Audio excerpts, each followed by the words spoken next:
The future of AI is being built today.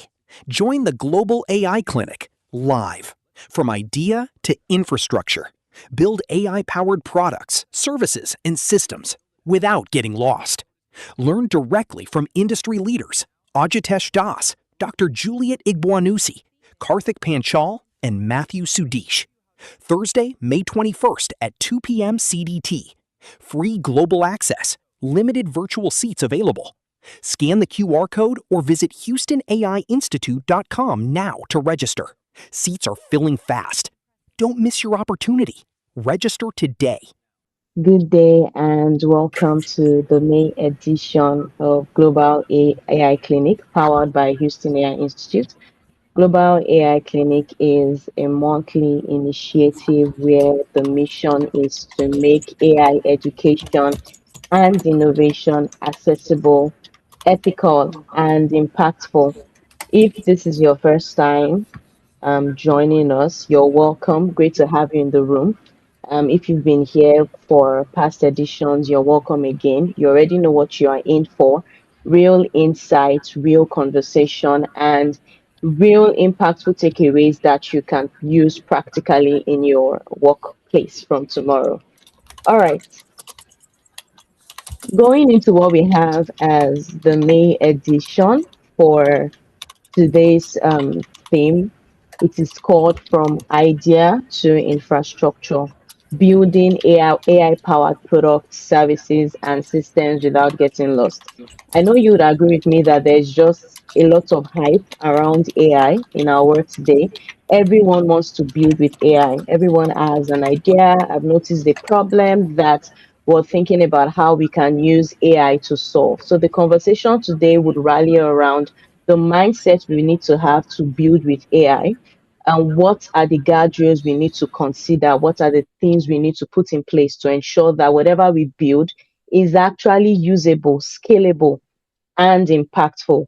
So we're going to ensure our panelists today are going to take you through a lot of mindset shifts and answer a lot of questions so that you don't get lost in the process of building with AI. To kick us off, I would like to hand over the mic to the president of Houston AI Institute, Dr. Juliet Igbanusi, for the opening speech. Over to you, Dr. Juliet. Thank you so much, Shay. Can everybody hear me? Okay, so welcome again.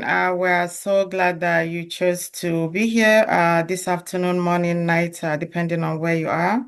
Houston AI Institute is the next gen AI hub, and our focus is to address a critical gap between rapid AI technological advancement and the practical, ethical, and leadership capabilities required to deploy AI effectively in industry, government, and also our society in general. We do this by training and preparing the next generation of innovators through programs such as the one we just launched a few days ago that is called AI for Emerging Talent. That program comprises of Ethical Scholars Program, Innovation Lab, and AI for Social Impact. We support businesses by helping them develop a strategy for their AI adoption, starting with an AI readiness assessment, and then eventually we provide them with a 90-day to 180-day implementation plan. We also work with various communities through outreach to lead conversations on ethical and responsible deployment and adoption of AI tools. So at the end of the day, for us, the Institute is a champion for innovation with guardrails. And you can also follow us on LinkedIn and go to our website to learn more. So thank you so much. And I'm looking forward to having a great conversation with you guys today. Thank you so much, Dr. Juliet, for that speech. Your words have set the tone of what we're going to achieve today. Moving forward, I have the honors to introduce our incredible lineup of speakers, panelists who would be sharing their knowledge with us today. Starting with Dr. Juliet Igbanusi, who is a strategic leader with over 15 years experience driving global sustainability and innovation. She is now, as she has also mentioned in her opening speech, pioneering AI adoption at the intersection of business, education, and governance as the president of Houston AI Institute. Dr. Julius, thank you for being here. Thank you for bringing this community together. Thank you. Moving forward, we have Ajitesh Das, who is a product leader and AI practitioner with over 9 years of experience building digital and AI-enabled products across education, SaaS, and talent platforms. He is currently pursuing a master's in management information systems at the University of Houston, where he works with the Bar College of Business, deploying autonomous agents and agentic learning systems that have driven measurable operational impact. Previously, he served as a senior PM at Emeritus, where he led the development of large-scale online programs in collaboration with global universities, helping to scale its asynchronous learning vertical. His current interest lies in practical applications of AI in education, product management, and decision support systems. Agites, you're welcome once again. Good to have you here. Good to be here. Thank you. Next, we have Kartik Panchal. Kartik brings over 20 years of experience in IT leadership and software engineering across the financial, insurance, and petrochemical industries. He has held key roles at companies like Infosys, Cognizant, and Fujitsu, and currently he's serving as a global IT lead at Covestro. Kartik is a specialist in AWS cloud architecture and AI adoption, focusing on how emerging technologies can be harnessed to solve complex business problems. He's also very passionate about bridging the gap between technical infrastructure and strategic innovation. Outside of work, Kartik is also an avid traveler and a vegetarian foodie who enjoys exploring the outdoors and planning milestone events with his wife and 2 kids. What a lovely bio. Good to have you here, Kartik Panchal. Thank you. Last but certainly not the least, we have a returning speaker, Matthew Sudish, who is a lead digital transformation at Covestro. He currently leads a variety of project engagements towards Smart Factory Initiative, leading digital innovation, transformation of manufacturing operations using IoT, AI, data analytics, cloud platforms, and mobile technologies. Prior to joining Covestro and Bayer, Matthew was a software engineering consultant with Deloitte. He has an MBA from the University of Pittsburgh and a Bachelor of Engineering in Electronics and Com. Matthew, we're excited to have you with us. Thank you. Thank you. Moving forward, we're going to start one of the core sessions that we have for you, our lovely audience today, which is a panel session where I'm going to be throwing some questions to our panelists, to the speakers, and they will be sharing all that they have learned. I'd like to implore you to please listen attentively and gather your questions, because there's going to be a session right after this where we would be answering these questions. So feel free to drop the questions in the chat so you don't forget them. To get us started on a more interactive note, I'd like you to drop in the chat if you've tried to build with AI before. You could let us know, the tool you used. Was it Lovable? Was it Cloud? And if you're even willing, you could also let us know what you actually built. It would be great to see that in the chat box as we move forward with the panel session. Great. So the first question, while I expect many of our answers to be dropped in the chat, will be tilted to Dr. Juliet. Dr. Juliet, I would like to ask you your thoughts on this. What mindset shift is needed for leaders adopting AI today? Thank you so much, Shay, and thank you again, panel, for being here today and everybody else. So the mindset shift leaders need is to stop seeing AI as simply a technology upgrade. They need to start seeing it as a leadership, ethics, and decision-making responsibility. So, and I strongly underline the word responsibility. AI is powerful, but it is not neutral, and it is not a substitute for human judgment. So ensure that you're applying human judgment to everything that you are doing, especially with AI.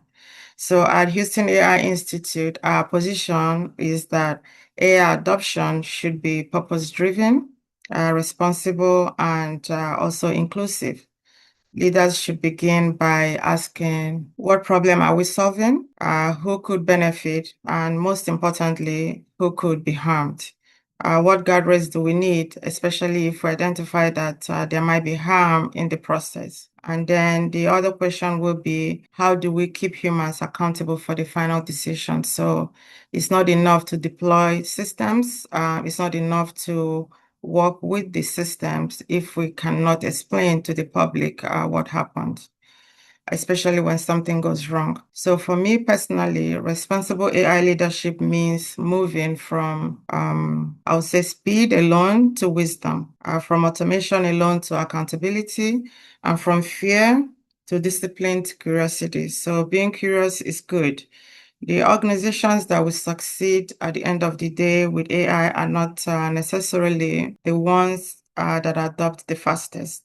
They are the ones that adopt thoughtfully, ethically, and with a clear understanding of the human impact. Thank you. Thank you so much, Dr. Juliet. The next question will be to Ajitesh, and I would like to ask you, what are the key systems needed behind a successful AI-powered product from your experience? Okay.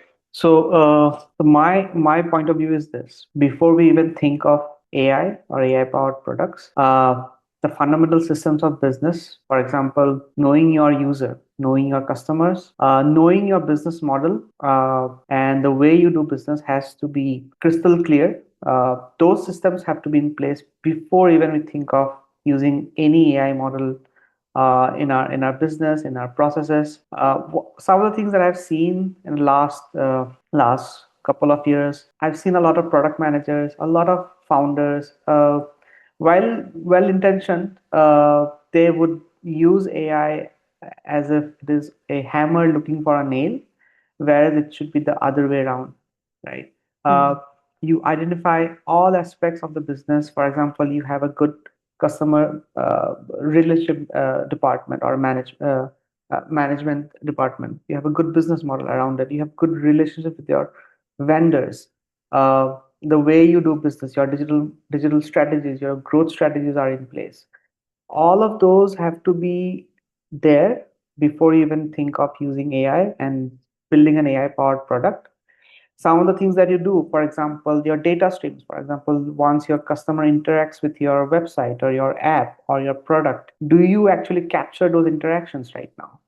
Because you can only build a good AI system behind it if you give it good data to work with, right?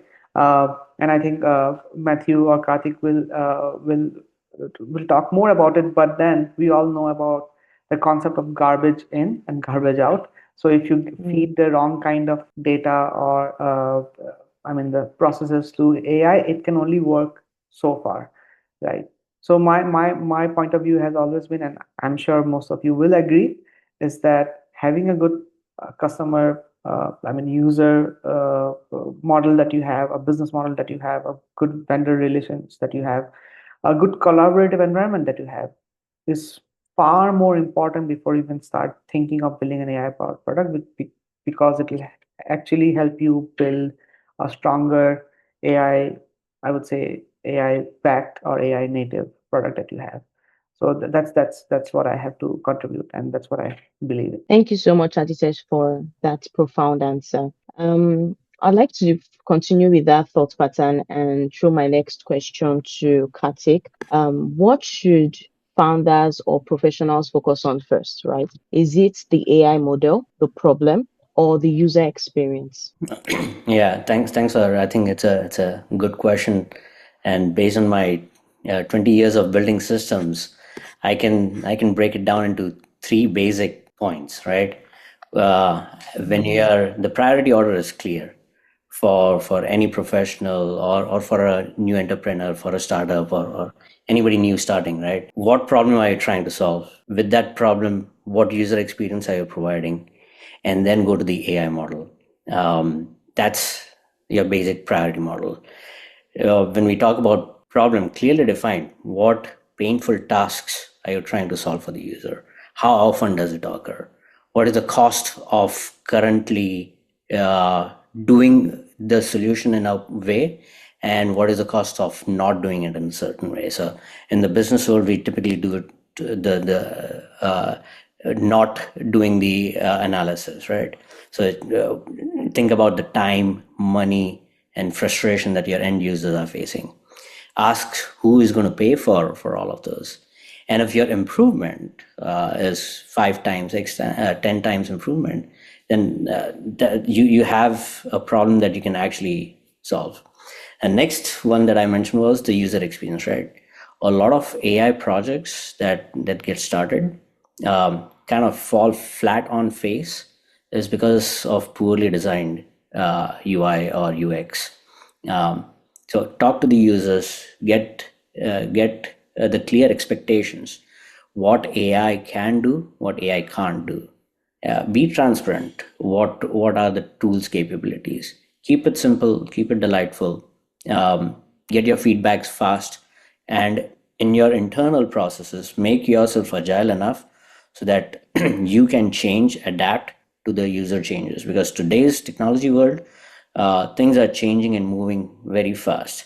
So you can't be sitting on a rudimentary thought and process that you built this and you're going to carry on this.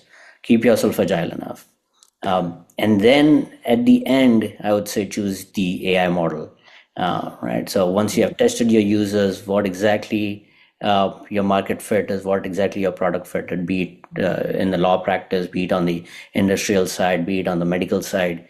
If it fits that, then you are going with the frontier models. Start with your frontier models basically, and then you are stepping into fine tuning your models that fits your use cases. You now have a proven market. You now have the users who love your experience, user experience, and then whatever model fits, that's your winner model. So take that into account, and then these models, apply them to the real world problems. I think this is what I would recommend. Thank you very much, Kartik. So, audience here said you start with the problem, then you go to the user experience before choosing the AI model. That's where you'd be able to build something that really lasts, and is scalable, and is also impactful. Good. So the last question, thank you so much. The last question that we have on the panel today, it will be to Matthew Sudesh, and I would like to ask you, from your experience and from what you've observed, what skills are becoming the most important in this AI economy besides coding? Yeah, sure. I mean, coming from the software engineering background, I would still say coding is useful, but it's not the main differentiator, right? So, especially for me in manufacturing, at this point, the identifying the opportunities where AI can solve a problem is one of the things that, first things that comes to mind. That means, in general, translating a business problem into an AI opportunity. Right, so identifying that requires experience and expertise in those areas, or at least you have to seek help in terms of identifying those gaps. AI won't do that for you because you have to identify the value that you can add to that business problem. So that's one skill, definitely, that is required to get started. And everybody has mentioned along the way that data is one of the key aspects of having a successful AI product or a solution, for that matter, right? So it works heavily and dependent heavily on the data. So the data and process fluency is required for whichever area your business, whatever area you're trying to address. You need to be able to understand the data and evaluate and see the workflow and all those things. I mean, AI will actually assist you in identifying that, but ultimately you decide when Julian was mentioning, if the data is biased, you need to be able to identify that. That's your judgment, right? So AI does the processing, but you do the thinking and do accordingly. So the data and process fluency in your area is actually another skill that is actually required. Now we're talking about products. This product thinking is something that is out there before even AI was there, which is actually a great skill to have even in this AI era. It might accelerate AI, but to take a product from an idea to a full-on scalable, sustainable solution requires more than just tools. right? It requires you to actually run to the pilot, align with the stakeholders, talk to people, prove value, all kinds of things that are involved in actually making a successful product. It's not tech is just one piece of that puzzle, not the entire puzzle. I would say it's not even the. So along the way, AI can help, but the overall product thinking structure requires much more skill than just having AI assist you. Right? So that's one of the things, and one more skill that I would actually say that's more important for us in working in these enterprises is change management. Because you can put any product out there if people don't adopt it. If you don't do the proper change management process, it's just another solution that eventually get faded away. Yeah, so these are some of the things that I think the general rule is that sure, coding is one skill in the tech skill, but there are a lot more than that, and it also depends what aspect of it is actually more important.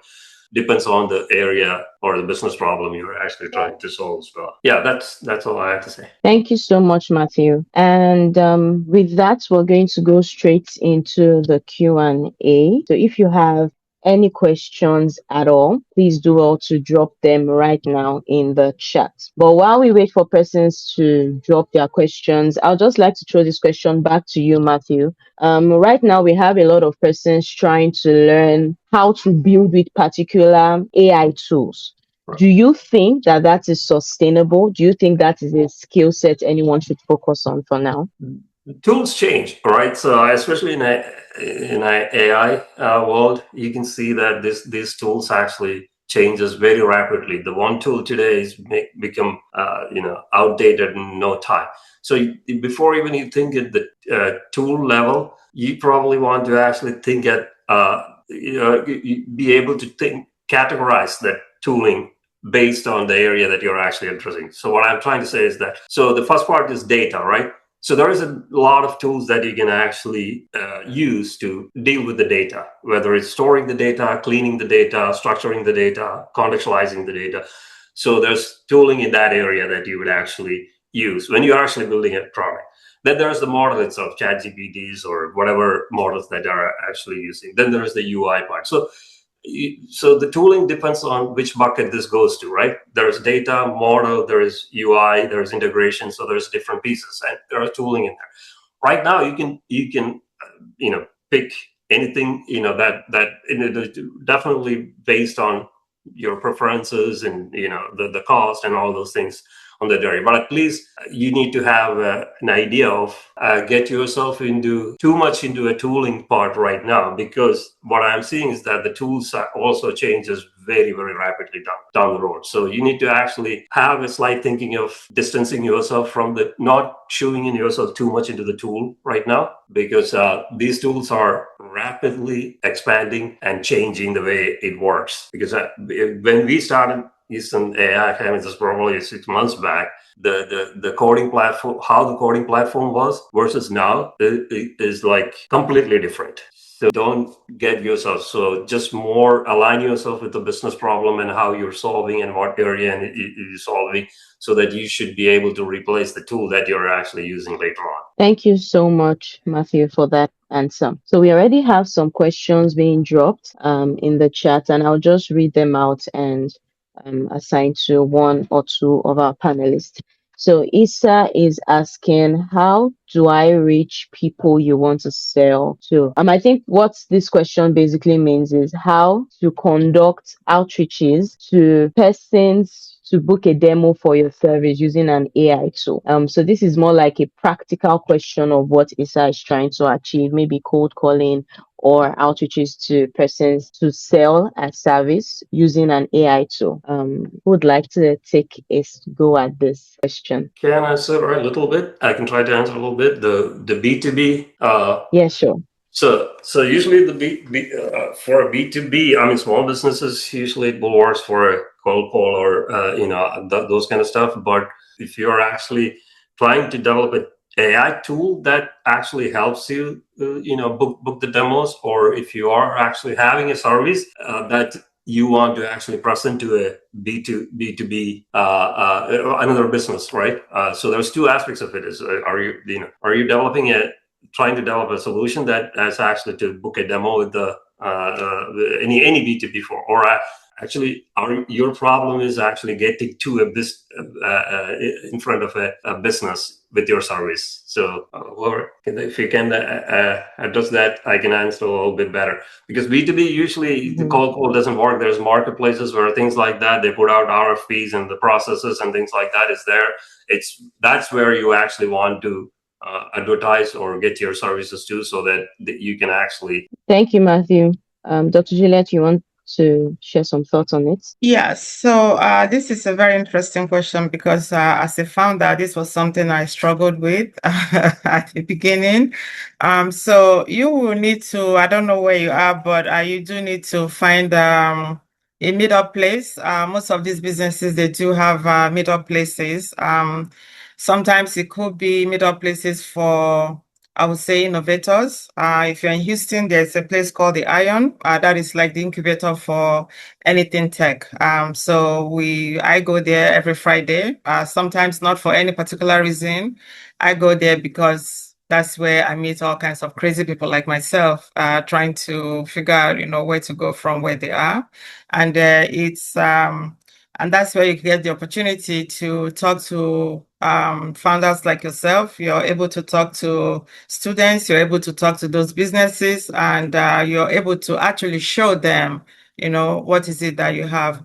And if what you have is something that is marketable, you have the opportunity also to be maybe invited to show these in talks. So I don't know if you are maybe on LinkedIn or anywhere else. That is also a good place to reach out to people. Yeah, so I know cold calling sometimes doesn't really work, but it does work sometimes. So you can reach out to businesses, let them know what you're working on. And it's also very important to network. So if you have people in your network who are interested in what you're doing, make sure that they know about what you're doing.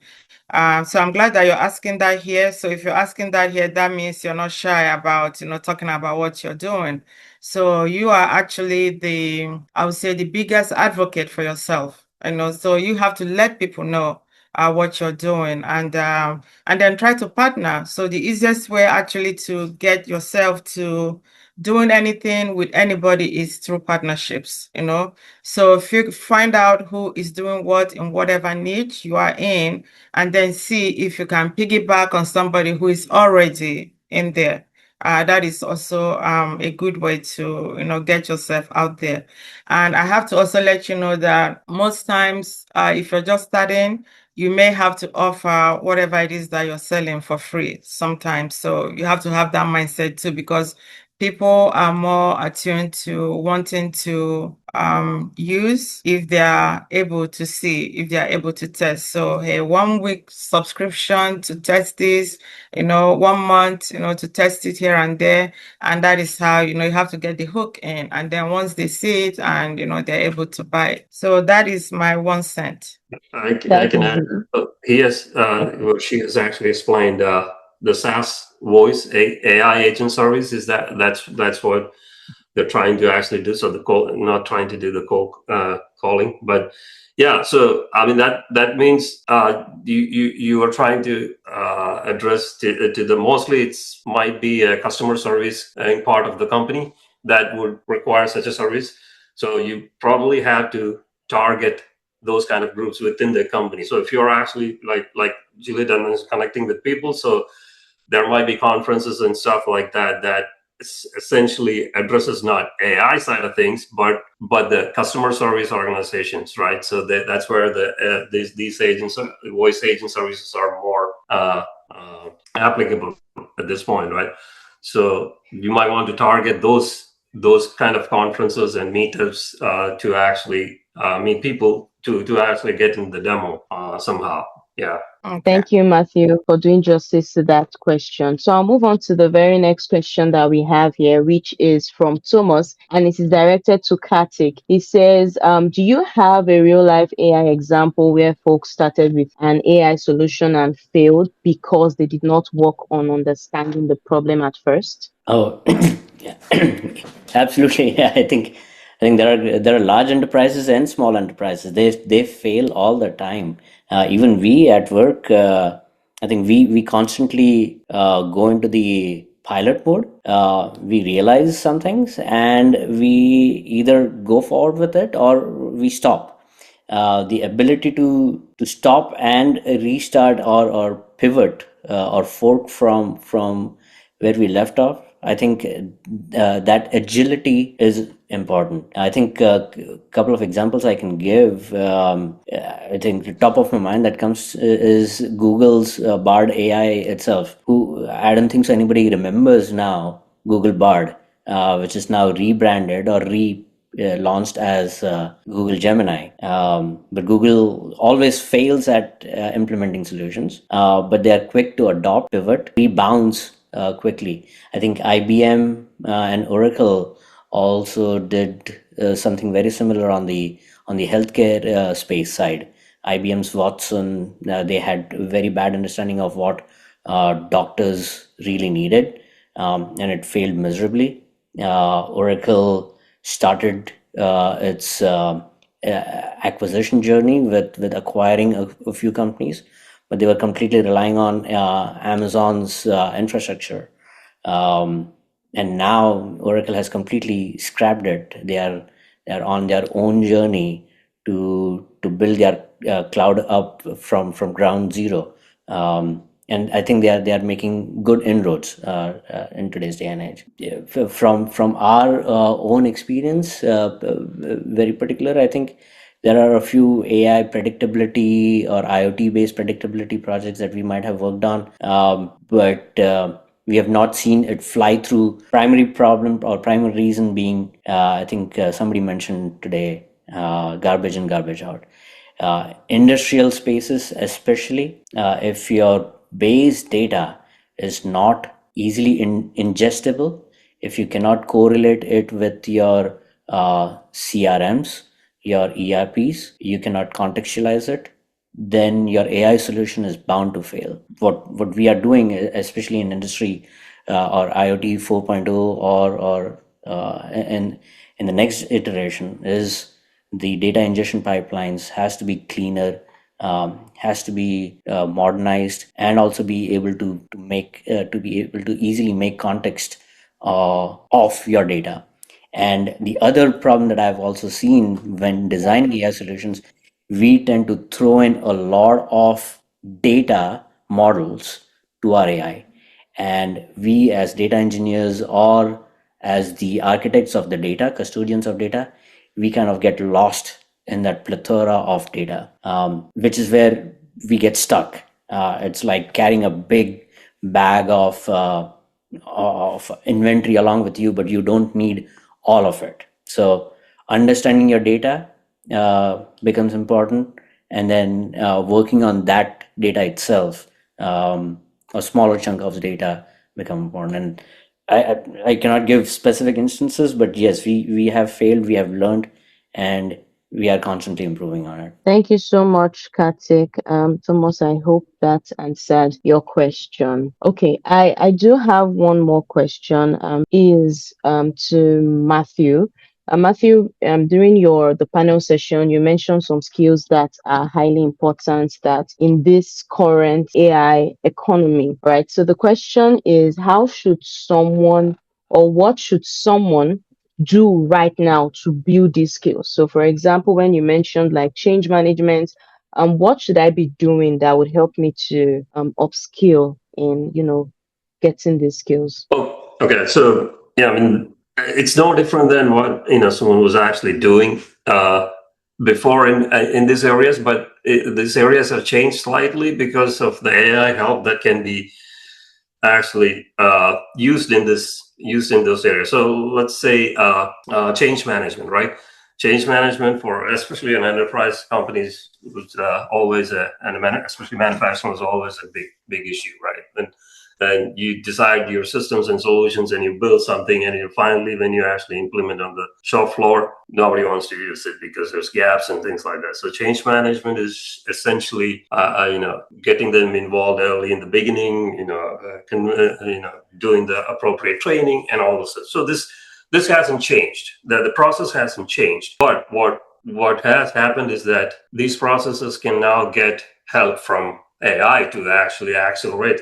So even change management itself, training. I mentioned training. Training can be done. There's a lot of AI training tools and help that you can actually get.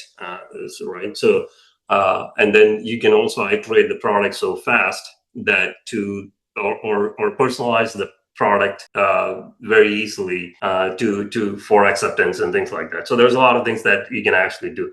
So what I'm trying to say is that all this skills sets that you're actually there before, it's the same process, but these tools can accelerate those developing those skill set or actually that process. That's all. I mean, it hasn't changed drastically. The product, like I said, the product thinking, there's a whole slew of processes that stream, but AI product thinking may have changed a little bit here and there, but it's still, the core of it is still the same, hasn't changed. You identify the use case. So if you look at the endpoints, you identify the business opportunity and and the value. That's not changed, even if it's AI or otherwise, right? So basically, all these processes hasn't changed all that much, but any aspect of this process can be accelerated very much using tools. Thank you so much, Matthew. Aditya, do you want to add one or two to that? Yeah, I mean, I agree with Matthew completely. The skills haven't changed, and then it has just accelerated. But when we talk about change management, we can only accelerate the training, but human beings learn at our own pace.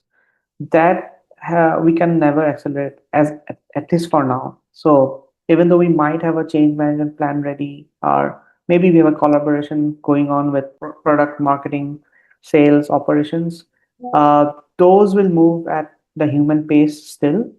Although you can still build plans faster, you can have a marketing plan ready in 2 days or even within an hour, but the implementation of it and then understanding how it is working, all of those will still need the human intervention at the human pace. But the good thing is that we will fail faster and we'll learn faster from our mistakes, right? That definitely has happened, and which Thomas mentioned. If there's any AI, real life AI that we created, I actually work with learning systems, and we had a learning coach, AI learning coach, that we had a pilot for some of the students that we were testing out. And it was quite challenging to get it working in the right way, because students had different kinds of learning pace and all those, right? So I'm mostly coming from when I say integrating AI into our human lives, the skills that we need to still have is understanding the human being itself. Like, okay, this person learns in this way. I mostly come from learning systems. That's where I come from, but it could be anything. Like, where is the human in the loop? Who's taking the decision? How much time it is taking? But it does help us fail faster, learn faster from our mistakes. Yeah. So that's my point of view in this. Absolutely. Thank you so much for that, Ajitesh. And with no further questions, I believe we'll be bringing today's edition of the Global AI Clinic to a wrap. And I would like to call on Dr. Juliet for a closing statement. Over to you. So thank you everyone for being here today. This midweek, you chose to be here. We appreciate you very much. Thank you, panel. I'll be calling on you guys again. You know me. So thank you so much for an insightful conversation. Thank you, Shay, our moderator, for facilitating the conversation today. At Houston AI Institute, our goal is to make AI education accessible and impactful. So we will be happy to continue the conversation offline. with you, get in touch. We do have lots of programs where you are able to plug in. If you're a founder still starting your journey, come talk with us. If you're a business owner and you're trying to understand what AI can or cannot do for you, please let's have the conversation. If you're also part of a community, any community, and they're still struggling with understanding how they can get involved, come talk with us. I would like to make sure that everyone has a seat at this table, and accountability, responsibility, and all that good stuff. That is what this institute is all about. So thank you, everybody, and have a great rest of your day. And we'll see you again in June, where we hope to continue the conversation. Thank you, Dr. Juliet. Thanks, everyone. Thanks to the speakers. Thanks for everyone listening. See you next month. Ensure to bring someone along. Bye. Thank you. Bye. Bye-bye.